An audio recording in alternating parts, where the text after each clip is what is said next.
আসসালামু আলাইকুম। Hello everyone, সবাইকে সুস্বাগতম।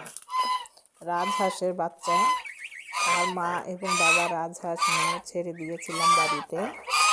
আর ছেড়ে রাখার কারণে বাড়িতে কোনো মানুষ প্রবেশ করতে পারতেছে না, যে আসতেছে তাকেই ঠোকর মারতেছে।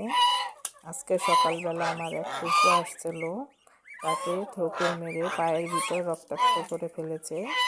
তাই আমি তাড়াতাড়ি পুরানো যে জাল বা বেড়াগুলো ছিল সেগুলো দিয়েই ওদেরকে একটা খোয়ার, ছোট্ট করে একটা খোয়ার বানিয়ে দিলাম।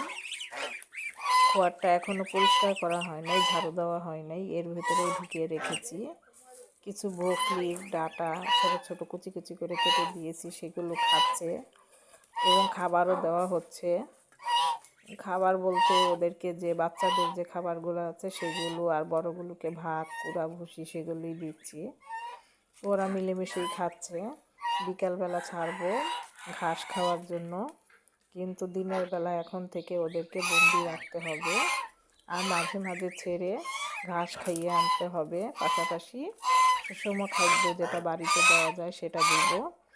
বন্দি না করলে কোনো মানুষ বাড়িতে প্রবেশ করতে পারে না, যে আসে তাকেই দৌড়ানি দেয়। বিশেষ করে ছেলে রাজহাঁসটা খুব পাজি, ও খুবই ঘাটটা তেরা করে সাপের মতো ফোঁস করে মানুষকে যে কামড় মারে, মারে রক্ত বের করে ফেললে মাংস নিয়ে যায়, যার কারণে মানুষ প্রচুর ভয় পায়।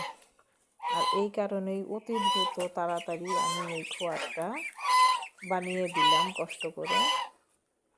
আপনারা যারা রাজহাঁস পালন করবেন এভাবেই সুন্দর করে খোয়ার বানিয়ে দিবেন, তাহলে আর মানুষ বাসায় প্রবেশের ভয় থাকবে না, বা ছোট ছোট বাচ্চাদের আক্রমণ করলে ওরা প্রচুর ভয় পায়, কান্না করে।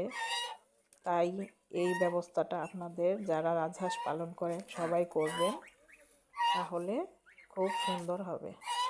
আলহামদুলিল্লাহ।